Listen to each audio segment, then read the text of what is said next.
Hello दोस्तों, बात करते हैं सुज़लॉन एनर्जी लिमिटेड की। आप देखिए ₹5 के नीचे हमारा स्टॉक आ चुका है यहाँ पर, जो कि एक प्रॉब्लमैटिक मार्क है। ₹5 कम से कम हमारा हिस्टोरिकल मार्क था, एक साइकोलॉजिकल मार्क था, जिसके नीचे स्टॉक निकल चुका है। और यहाँ से मुझे लगता है कि स्टॉक में एक डाउन ट्रेंड, एक स्ट्रॉन्ग बुल बेयरिश मोमेंटम देखने को मिलेगा हमें आने वाले दिनों में। इस वीडियो में हम बात करेंगे 3 बड़े रीजंस की, जिसकी वजह से सुज़लॉन में लगातार गिरावट हो रही है, जो आपके लिए बहुत इंपॉर्टेंट है जानना, ताकि आप डिसाइड कर सकें कि आपकी स्ट्रैटेजी आने वाले दिनों में क्या होनी चाहिए सुज़लॉन को लेकर के। सुज़लॉन एक अच्छा स्टॉक रहा। अभी भी अगर इसका इंडस्ट्री वाइज़ देखेंगे तो काफ़ी बढ़िया इंडस्ट्री में ये काम करता है, रिन्यूएबल सेक्टर में ये काम करता है और वो सेक्टर काफ़ी ज़्यादा ग्रोइंग है। बट उसके बावजूद भी यहाँ पर गिरावट हो रही है। तो बात करेंगे रीजन्स की, बात करेंगे क्या स्ट्रैटेजी होनी चाहिए। यहाँ पर बात करेंगे कि क्या खरीदारी करना एक अच्छा डिसीजन होगा या फिर बेच करके बाहर आ जाएँ। और अगर आप रुकते हैं तो कौन से टारगेट के लिए आपको यहाँ पर रुकना चाहिए। चलिए सब कुछ बात करेंगे एकदम डिटेल में, बट उससे पहले अगर आप चैनल पर नए हो तो प्लीज़ चैनल को सब्सक्राइब कर दो and hit that bell icon ताकि आपको नोटिफिकेशन मिल सके। चलिए शुरू करते हैं। बात करें सुज़लॉन एनर्जी लिमिटेड की, तो आप देखिए यहाँ पर आज का जो चार्ट रहा है हमारा, वो काफ़ी वीक चार्ट देखने को मिला है। कुछ एक बड़े रीजंस रहे हैं जो गिरावट के पीछे रहे हैं। बहुत सारे लोगों का कहना है कि मार्केट में क्रैश लाइक सिचुएशन आ रही है, क्रैश होगा मार्केट में बिकॉज़ कोरोना केसेस बहुत ज़्यादा तेज़ी से बढ़ रहे हैं। देखिए रीजंस की अगर हम शुरुआत करें तो सबसे पहला रीजन मुझे भी लगता है कि कोरोना है हमारे सामने, बट सिर्फ कोरोना नहीं है। मार्केट में जो आज गिरावट हुई है, आप देखेंगे तो मार्केट में गिरावट नॉर्मल गिरावट है, मार्केट साइकिल है ये, ठीक है। 14,250 निफ्टी 50 ने पिछले महीने ही टच कर दिया था, जब कोरोना का केसेस इतने ज्यादा नहीं आ रहे थे। और अब तो 1-1 लाख केसेस डेली आ रहे हैं। तो आप सोचिए कि फिर भी 1.5% से कम की गिरावट यहाँ पर देखने को मिली थी इंट्राडे में, बट 1.5% गिरावट है तो भी बहुत कम है यहाँ पर compare to the previous year अगर आप देखेंगे तो कोरोना आया, लॉकडाउन लगा, 1 लाख केसेस तब नहीं पहुंचे थे, तभी यहाँ पर कोरोना केसेस की वजह से गिरावट स्टार्ट हो चुकी थी और भारी भरकम गिरावट थी मार्केट में। वो सिचुएशन यहाँ पर नहीं है, बट स्टिल मार्केट में या सुज़लॉन में जो गिरावट का एक रीजन है, पहला रीजन है, वो है कोरोना केसेस। यहाँ पर अगर आप देखोगे तो कोविड में एक उछाल देखने को मिला है, ऑल टाइम हाई पर अभी हम हैं। 1 लाख से ज्यादा केसेस मिले हैं प्रीवियस डे में 24 घंटे में, और उसकी वजह से यहाँ पर डर है बाजार में, ठीक है। साथ ही साथ मैं आपको ये भी बता दूं कि देखो कोरोना की वजह से गिरावट है, बट सिर्फ इसी की वजह से गिरावट नहीं है। आप अगर देखोगे बाजार को तो बाजार में सिलेक्टिव गिरावट हुई है। निफ्टी 50 में गिरावट है। बाकी निफ्टी मेटल्स में अगर आप देखोगे तो 1% से ज्यादा का उछाल है। ये भी नहीं कि कोई छोटा मोटा उछाल देखने को मिला, 1% से ज्यादा का उछाल यहाँ पर देखने को मिला है। साथ ही साथ निफ्टी आईटी में भी एक अच्छा उछाल देखने को मिला है। एचसीएल टेक देखेंगे आप, 2% 3% के आसपास का उछाल है।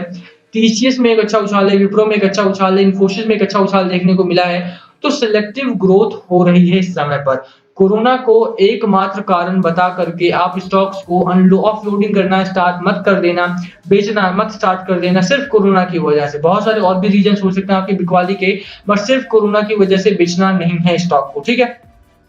एक रीजन हमारा कोरोना है। दूसरे रीजंस की अगर हम बात करें कि दूसरा रीजन क्या है, तो मार्केट में इंस्टेबिलिटी है इस समय पर, मार्केट में कॉन्फिडेंस नहीं है इस समय पर, और वो एक बड़ा रीजन बन रहा है। जैसा मैंने बोला कि देखो सेक्टरल ग्रोथ हो रही है, तो जिन सेक्टर्स में अभी लोगों को भरोसा है उन सेक्टर्स में एक अच्छा उछाल देखने को मिल रहा है, और रिन्यूएबल सेक्टर उनमें से एक सेक्टर ऐसा नहीं है। स्पेशली जो छोटे सेक्टर हैं, जो छोटी कंपनीज है हमारे सामने, जैसे सुज़लॉन हो गया, ऊर्जा ग्लोबल हो गया, ये स्टॉक्स ऐसे नहीं है जिनमें इस समय पर लोगों को कॉन्फिडेंस हो, क्योंकि मार्केट स्टेबल है इस समय पर। मार्केट में बहुत स्टेबिलिटी है इस समय पर, और अगर अनस्टेबल मार्केट होता है हमारा तो उसकी वजह से फिर जो छोटे स्टॉक्स होते हैं वो हैम्पर होते हैं, जो पिछली बार डिस्ट्रेस्ड स्टॉक में थे, जिनकी वजह से लोगों को ऑलरेडी नुकसान हो चुका है। और वही एक रीजन है बड़ा, जिसकी वजह से सुज़लॉन, ऊर्जा ग्लोबल जैसे छोटे स्टॉक्स में गिरावट का माहौल बना हुआ है। सेक्टरल ग्रोथ नहीं है इस समय पर इस स्टॉक की। रिन्यूएबल सेक्टर में एक अच्छी रिकवरी नहीं देखी जा रही है। आप देखोगे तो ऑटो सेक्टर में भी इस समय पर रिकवरी नहीं है। आप देखोगे तो बैंकिंग सेक्टर में भी इस समय पर रिकवरी नहीं है।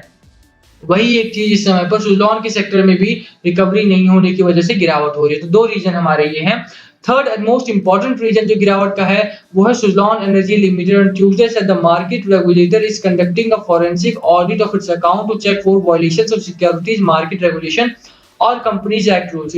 इस खबर के बारे में मैंने आपको पहले भी इन्फॉर्म किया था कि सेबी ने एक फोरेंसिक ऑडिटर कंपनी में लगाया है ताकि वो चेक कर सके इनके अकाउंट्स को। उनको लगता है कि यहाँ पर वॉयलेशंस हुए हैं, जो कंपनीज एक्ट के तहत रूल बताए जाते हैं उसको वॉयलेट किया है सुज़लॉन एनर्जी कंपनी ने, और उसकी वजह से यहाँ पर गिरावट है। जिस भी कंपनी का नाम अगर सेबी ने ले लिया तो उस कंपनी में गिरावट होना तय हो जाती है, और वही एक चीज यहाँ पर सुज़लॉन के साथ हो रही है।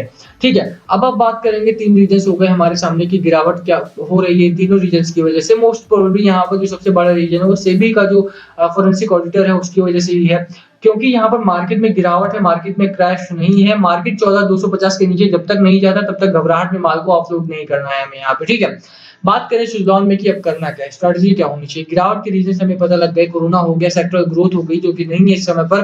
थर्ड रीजन हो गया सेबी ने यहाँ पर फोरेंसिक ऑडिटर बिठाया है।